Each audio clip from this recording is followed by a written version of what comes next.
عليهم غير المغضوب عليهم ولا الضالين.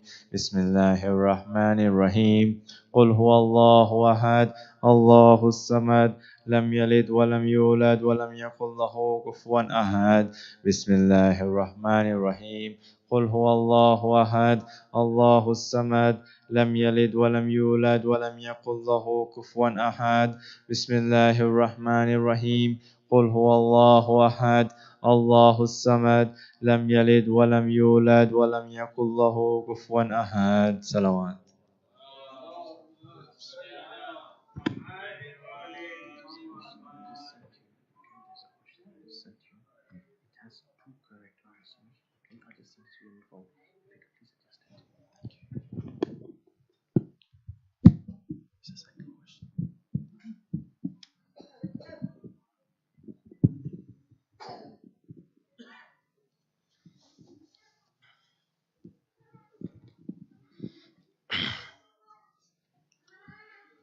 صلوا على محمد وآل محمد.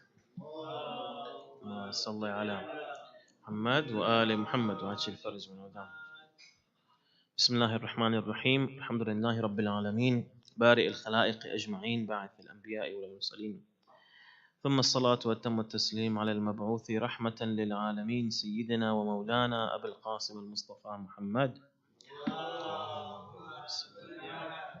وآل محمد وعلى آل بيته الطيبين الطاهرين المعصومين، لا سيما بقية الله في الأرضين، روحي وأرواح العالمين لتراب مقتمه الفداء.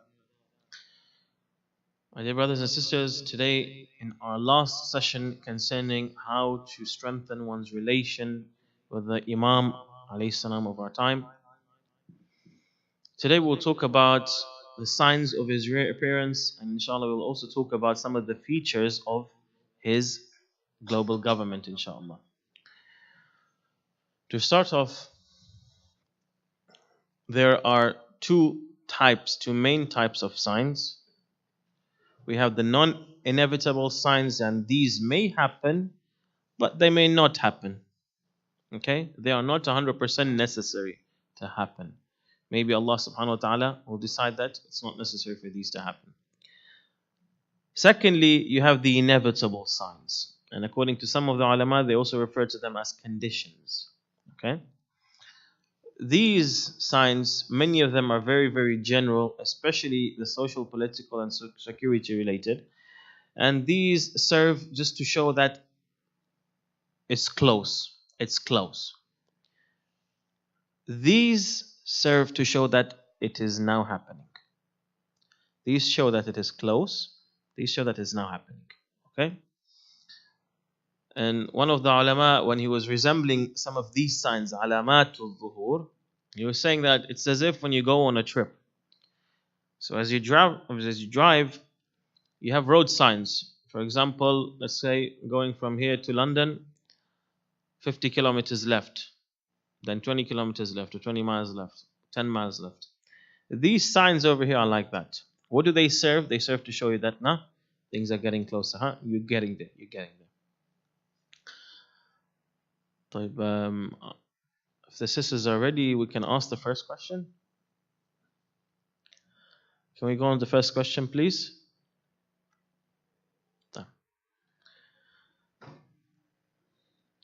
Bismillah. Who was the first person to perform Ziyarat Arba'in of Imam Husayn, or Ziyarat of Imam Husayn on the day of Arba'in? Not the Ziyaratul Arba'in. The Ziyarat of Imam Husayn on Arba'in. D. طب Imam Zayn al-Abidin, Sayyidah Zainab, Bibi Sakina, they were not there. Jabir bin Abdullah al-Ansari. Let's give some time. Imam Zayn al-Abidin alayhi salam did not perform the ziyarat. Ahsantum. It's D. Correct. Bibi Sakina alayhi salam, she was martyr, so she wasn't. So this is a great question. Just to make sure you're awake. It's Roja time, it's fasting time. Ahsantum. First of all, we've got the social, political, and security related. So among them is the fact that Turks will move to the Arabian Peninsula. This is probably during the time of the Ottoman Empire. Secondly, the murder of the pure soul in Najaf with 70 Salihin. There is a possibility that this may be Sayyid Muhammad Baqir al-Hakim, who was martyred in Najaf, in Masjid al-Kufa. 3. Destruction of the wall of Masjid al-Kufa. And there is a wall that will crumble. Now there is a wall of one of the walls of Masjid al-Kufa. I saw a picture. They claim to say that it is now starting to crumble and it is cracked. Allahu alam, the authenticity of this report. But this is one of the signs. Fourthly, the coming of black flags from Khurasan. Now, this was during the time of the Abbasids. Now, a lot of these alamatul dhuhur, some of them happened during the time of Imam al-Baqir alayhi salam, some of them during other times as well. And the Imams before that. Imam Ali alayhi salam even talked about them. So for them, this was in the distant future. Yani. So the black flags, the rise of the black flags from Khurasan, of the Abbasids. They had black banners. Destruction of Sham. If you have a look at Sham today, it's totally destroyed. Totally destroyed. Especially after these 7-8 years of war. In Sham, it is said that there will be 3 factions, 3 banners. Question mark. And could it be ISIS, the Nusra Front, the Free Syrian Army? Allahu Alam. These could be those ones. Allahu Alam. Again, among the signs is the fact that there will be 60 false prophets. Certain prophets will claim to the fact that they are prophets and they will start to call people to their own prophethood. Among them as well is the fact that there will be 12 sayyids not claiming to be prophets, but claiming to be the Imam. Claiming to be the Imam alayhi salam. Fear takes the people of Iraq in general and Baghdad in particular, especially a place called Az-Zawra, with a lot of death happening over there. Zawra, if I'm not mistaken, today it's called Al-Khadra, Mantaqat Al-Khadra, green area. It's where the American embassy is, if I'm not mistaken. A lot of death, loss of money and harvests in general. These are some general signs. Natural signs among them is the fact that the sun will rise from the west, according to what is said. A black wind in the city of Salam, I think this is in Baghdad. At the beginning of the day, and earthquakes will also happen. A solar eclipse, a double eclipse in the holy month of Ramadan. So you'll first have a solar eclipse in 15th of Shahr Ramadan, and at the end of Shahr Ramadan you'll have a lunar eclipse. Now this is normally scientifically not possible, but it will happen during this time. Among the inevitable signs is that there will be a cry in the sky. Now these are actually 5. There are 5 inevitable signs. The first one, there will be a cry or a scream or shout in the sky. On the 23rd night of Shahr Ramadan, it will be a Friday Eve. It will be Jibreel salamullah alayhi calling out that, O servants of Allah, Ibadallah, listen to what I have to say. Verily this is the Mahdi of the progeny of Muhammad sallallahu alayhi wa uprising from Mecca. So answer his call. Time. Go to a second question, please. If we can go to the second question. Which of the following prophets is mentioned in the Holy Quran? And the first one is a little bit easier for you, so you're telling the kids. Now this is more challenging for the elders as well. Now one of the answers I've actually mentioned it before during my lectures, if you're awake during them. So, which of the following prophets is mentioned in the Holy Quran? Hizqeel, Ezekiel, Jeremiah, Aramiah, Samuel, Daniel.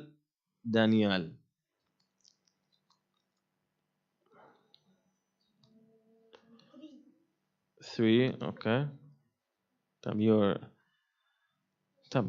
first one? 3 and 4. Any other probability? Any other possibilities? Huh? 1. There's more than one correct answer. Okay, I'll give you that hint. There's more than one correct answer. First and 3. No. Ahsantum. So the correct answer is Hizqeel and Samuel. Okay. Hizqil and Samuel and Samuel. So I'll recite the verses for you. They're not mentioned by name in the Holy Quran. Samuel salamullahi alayhi, he is mentioned in Surah Al-Baqarah, verse number 246. Okay? Allah subhanahu wa ta'ala says, ألم تر إلى الملأ من بني إسرائيل من بعد موسى إذ قالوا لنبي لهم ابعث لنا ملكا نقاتل في سبيل الله. That have you not regarded the elite of the Israelites after Musa salamullahi alayhi, when they asked their prophet, appoint for us a king that we may fight in the way of Allah. Upon that, this prophet, he told them that Allah subhanahu wa ta'ala has appointed Talut to be your king. So this was Samuel salamullahi alayhi. With regards to Hizqil, according to certain tafasir,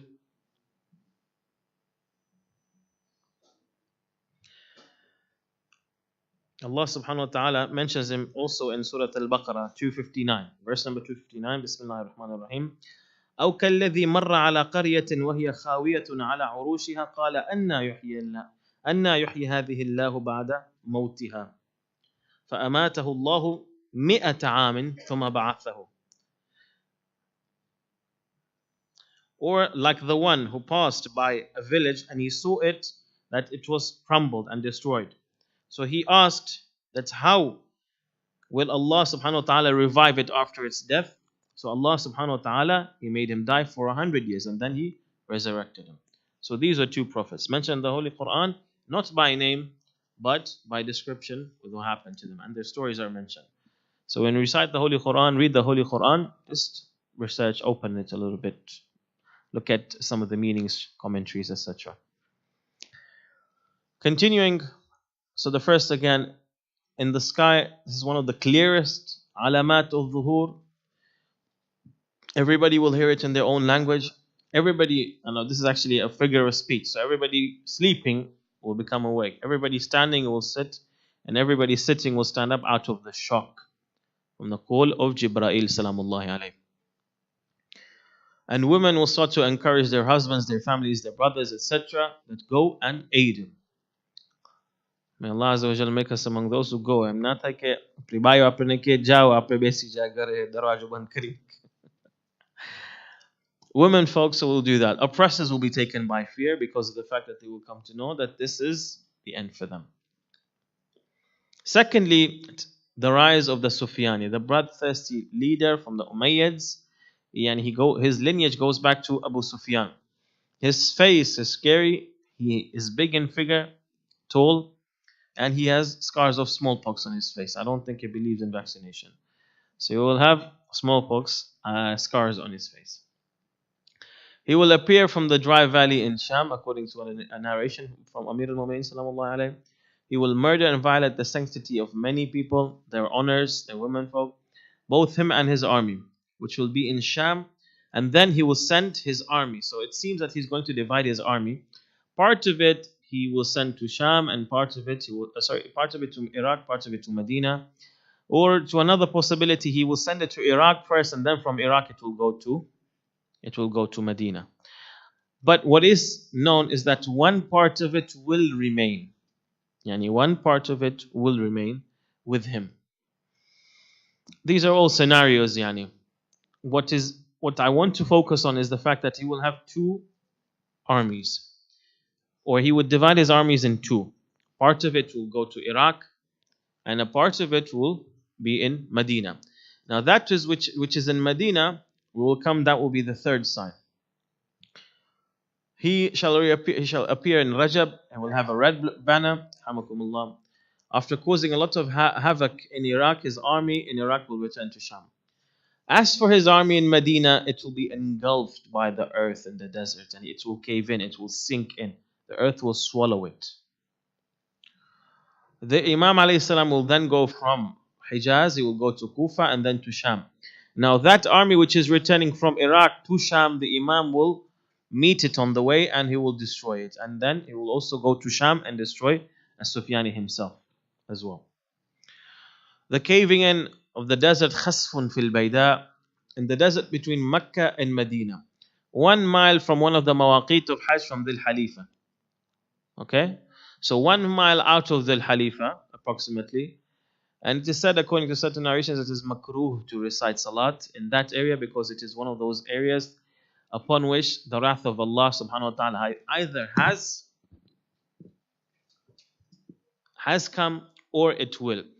It is makruh, it is known that it is makruh to recite salat in those areas where the punishment of Allah subhanahu wa ta'ala has descended. So if you go, for example, near the village of the area where the people of Lut, salamullahi alayhi, were, it's makruh to recite salat over there.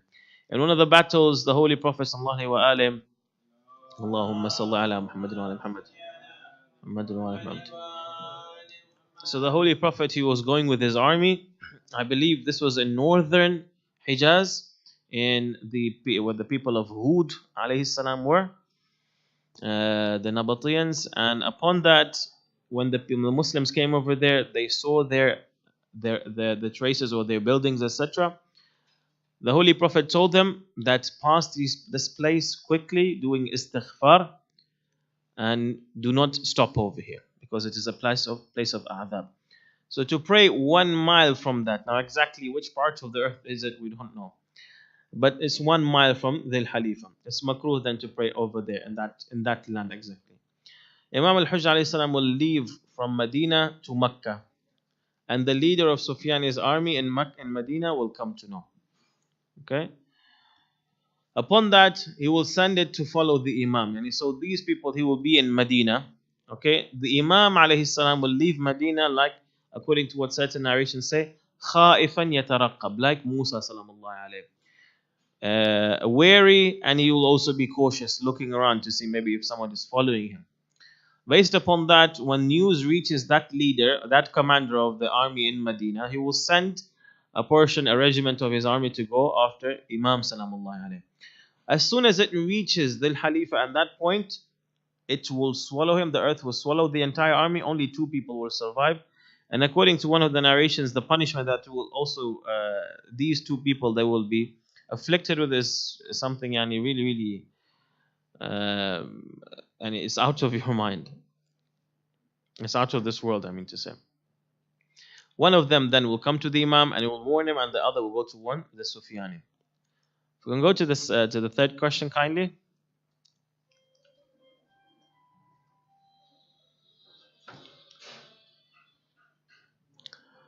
Which Imam alayhi salam had the most children?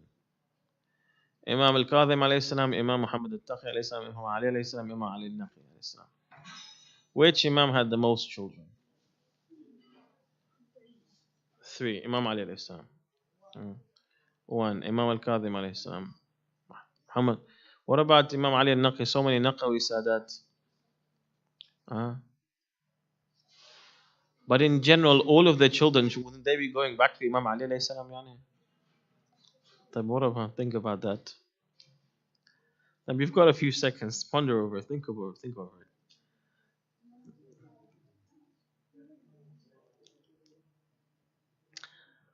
Vote, but please don't look for the answer on the internet now. Let's not cheat. Khair.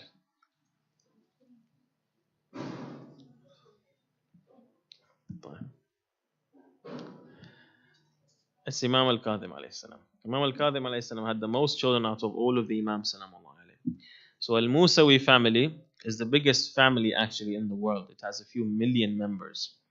It is the biggest Sadat family as well.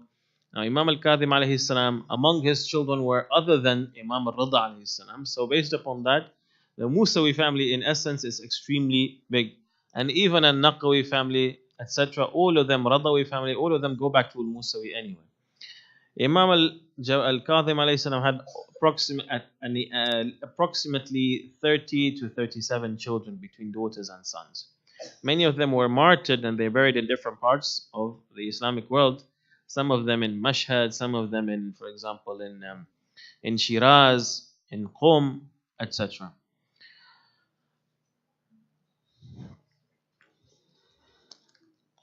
The fourth inevitable sign is the rise of the Yamani. Imam al-Baqir alayhi salam says, There is no banner among the banners more guided than that of the Yamani. It is a banner of guidance because he calls to your Imam. He will rise from Sana'a in Yemen, and certain narrations say that he is a Sayyid from the progeny of Zayd al-Shahid, and he one of the sons of Imam al-Zayn al-Abidin salamullahi alayhi. Fifthly, the murder of the pure soul, al-Nafs al-Zakiyya. It will be a Sayyid youth.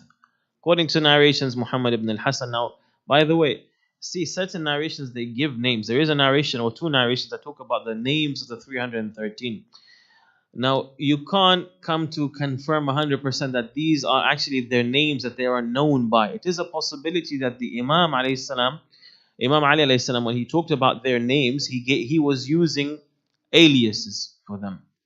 Okay, another name, not their original name. He was giving them a certain name. He was calling them by a certain name. Just like the mother of Imam al-Hujjah, her name was Malika. Then she was called Narjis, and all the other names that we came to see yesterday. So this Nafs al-Zakiyya, he will come to Masjid al-Haram after the Imam alayhi salam orders him to go over there, and he will bear the message of the Imam salamullahi alayhi to the people of Makkah. Upon that, as soon as he comes over there and he starts to talk, he will talk and he will be grabbed and he will be slaughtered. Yudhbah. He will be slaughtered.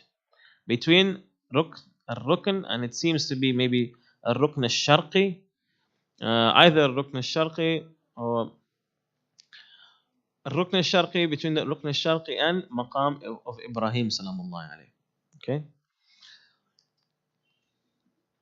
Imam al-Hujjah alayhi salam will tell them that before he sends this person, that the people of Makkah, they do not want me, but I'm sending them this emissary, this ambassador, this messenger to bear my message so that he can argue with them, he can give them the hujjah that this is what the situation is, this is who I am. You have to accept me. If they accept, Kanabi. If not, then the Imam will have done what he is responsible to do. When this youth speaks in front of them, etc., this is what they will do to him, like I mentioned. After that, the Imam sallallahu alayhi will come to Masjid al-Haram with his 313 companions. He will pray the 4 rak'at salat near Maqam Ibrahim sallallahu alayhi. Then he will turn his back towards the backstone, Al-Hajr al-Aswad, and he will address the people. What will he tell them? He will tell them these: Ala ya ahl al-alam, ana al-imam al-qa'im. O the people of the world, I am the Imam al-Qa'im. ألا يا أهل العالم أنا الصمصام المنتقم. ألا يا أهل العالم إن جدي الحسين قتلوه عطشانا. ألا يا أهل العالم إن جدي الحسين طرحوه عريانا. ألا يا أهل العالم إن جدي الحسين سحقوه عدوانا. I am Imam al-Qa'im. I am the relentless avenger of Imam Husayn alayhi salam. Of the people, O people of the world, they killed my grandfather thirsty. They left him on the ground bare, and they trampled on him out of hatred. This is the message of Sahib al-Zaman sallallahu alayhi. If we were to look at some of the features of his government,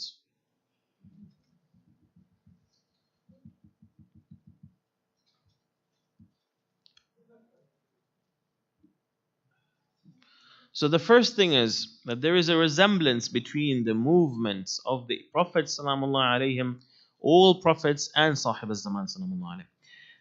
In the sense that all prophets, they called to Tawheed, but they did not have the circumstances that would help them to spread this message globally. So according to each stage, the prophet who would come, there were certain prophets who were global prophets. Al-Allama al-Tabatabai is of the belief that the prophets of Ulul Azm, they were global prophets. Now, I found that there were 3 prophets in the Holy Quran whose messages were, the ayat, they signify this fact that they were global. Now it is a possibility that in the other narrations, Al-Allama al-Tabatabai came to this conclusion that even the other 2 were also, from the Ulul Azm, they were also global. So with regards to the Holy Quran, it talks about Nabi Nuh alayhi salam, that Allah subhanahu wa ta'ala sent him to the worlds. Alright? So Nuh alayhi salam, at that time, during the time of humanity, during this history of humanity, they had not moved around to many different parts of the world, and at least seems that maybe the Americas, Allahu Alam, they were not populated during this time. So the message of Tawheed would be confined to the areas that people were residing in. However, he did not have power, he did not have authority.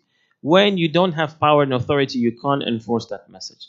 Following that, Nabi Ibrahim salamullah alayhi. Again, Ibrahim in Nija. Nabi Ibrahim alayhi salam, he walked, he traveled to different parts of the world. Yani he went to Egypt, he went to Palestine, he was in Iraq, he came to the Arabian Peninsula. Nabi Ibrahim salamullah alayhi also did not have that authority. And there were certain central governments during that time which normally oppose a prophet who does not have political or military power. Now, with regards to our 12th Imam salamullah alayhi, his situation will be different. He will wield political and military power. So he will not have any opposition that will try to crush his Tawheedi message. So that is the first thing then. Secondly, we have the matter of global justice. And this is one of the main messages of the Imam salamullah alayhi. This is one of the main messages. So, al-adl, that is to say, justice, it will be spread through all parts of the world. Nobody will be oppressed anymore. Those people who had been oppressed, everybody will receive their rights. The world will be delivered as well from all forms of discrimination. Scientific advancement, according to certain narrations, and this is, it is very, very amazing to see. First of all, if you have a look at human civilization right now, within the past 100 years, the scientific developments that have happened have been truly amazing. But according to one narration that I once read, knowledge is 28 letters as a metaphoric expression. Humanity will have discovered one until when the Imam salamullah alayhi appears. He will teach them the other 26. One will remain that he will have by himself. So the technological development that will come during that time, it will be a kind of mu'jiza of the Imam salamullah alayhi. Because you speak to each and every people according to what they understand. We understand iPhones and Sonys and etc. Anyway, so based upon that, Imam salamullah alayhi, this will be one of his miracles. According to certain narrations, Imam Baqir salamullah alayhi says, وَتُؤْتُونَ الْحِكْمَةَ فِي زَمَانِهِ, and you'll be given wisdom in his time, حَتَّى أَنَّ الْمَرْأَةَ لَتَقْضِي فِي بَيْتِهَا بِكِتَابِ اللَّهِ وَسُنَّةِ رَسُولِ اللَّهِ صَلَّى اللَّهُ عَلَيْهِ وَسَلَّمَ. That you will be given wisdom during his time until to the extent that a woman will be able to judge, to do a qada, to rule according to the principles of Islamic judiciary based on the Holy Quran and the narrations. As she sits at home, she will know. She will be a mujtahid, in other words. Perfection of human thought. Human thought right now during this time, it is going through different levels of development. At a certain point, they believed in Marxism. Following that, maybe communism, socialism, etc., liberalism, this and that. Dialectic materialism. Not believing in anything that has relation to the unseen. They only believe in anything that is empirical, something that can be touched, tangible. At the time of Imam salamullah alayhi, that revolution of knowledge that will happen, it will lead to the perfection of human intellect, of human thought, and lead it to come to accept the divine school of thought. Economical betterment.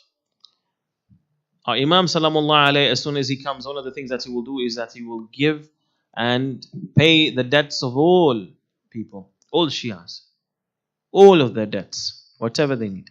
That's the start. And our Imam salamullah alayhi will also give them capital and also give them money. the earth, according to certain narrations, it will present its treasures. People will become so rich that there will not be any faqir. Yani they will put their sadaqat outside for anybody needy to come and take. And imagine now, normally charity organizations have to come to you in order to try to make you by force put something. No, at that time, and you're reluctant to put any big note. At that time, what will happen is that people will be so better off financially to the extent that they will say, it's no problem if I put a huge number out of my amount of money for people to benefit from, maybe someone who's in need, because I have so much. And still nobody will take it because there will not be any faqir. It will be difficult. Blessings of the sky, Allah subhanahu wa ta'ala, of course, will make the skies rain. Different parts of the earth that were deserts, Allah subhanahu wa ta'ala will make that earth bear fruit and blessings, etc. There will be a republic government. Now, the government of the Imam alayhi salam is not like some people try to imagine that, no, the Imam is going to come with this word and he's going to, any neck that looks to be really, really nice and ripe and shiny, he will just cut it off. Nah, it's not that. The Imam is a person of mercy, correct? The Imam is not like that. So one of the manifestations of this mercy is the fact that the way the Imam will rule, people at that time will have so much iman. They will be mu'mineen. A lot of iman. And people will be arafa. Based upon that, there will be a republic rule. And the Imam sallallahu alayhi will also refer to the people. He will give them choice as well in many of their affairs. Another thing that I forgot to mention over here is security. The security and peace that will be during the time of our Imam sallallahu alayhi after Dhuhr will be such that in one narration that I read, a woman will be able to walk from Sham wearing all of her jewelry and her ornaments. Walk from Sham, yani walk. It's a figure of speech. To Kufa without any fear of being robbed. Without any fear of being robbed. So security as well will be at that level. This is what can be mentioned in general with regards to our 12th Imam Ajralallah Ta'ala Farajahu Sharif, how to strengthen Allahumma salli ala Muhammadin wa ala Muhammad. How to strengthen our relation with our Imam sallallahu alayhi. We got to learn a lot about our Imam, about the characteristics of his Ansar, what to do in order to help him, in order to aid him. I re-emphasize that today, after these 9 sessions that we had concerning our Imam sallallahu alayhi, that we should not go back to living with the Imam the way we were before, neglectful, not caring, continuing with our lives happy as if nothing is abnormal, nothing is wrong. We need to live with the Imam sallallahu alayhi even during the time of al-ghaiba, because we need the Imam, and the Imam alayhi salam, he looks towards our a'mal. May Allah subhanahu wa ta'ala make us among the true and earnest followers of our Imam sallallahu alayhi. May He accept our a'mal. اللهم عجل لوليك الفرج والنصر والعافية واجعلنا من أنصاره وأعوانه ومن المستشهدين بين يديه. Let us recite dua al-hujjah together. بسم الله الرحمن الرحيم. اللهم كن لوليك الحجة ابن الحسن صلواتك عليه وعلى آبائه في هذه الساعة وفي كل ساعة وليا وحافظا وقائدا وناصرا ودليلا وعينا حتى تسكنه أرضك طوعا وتمتعه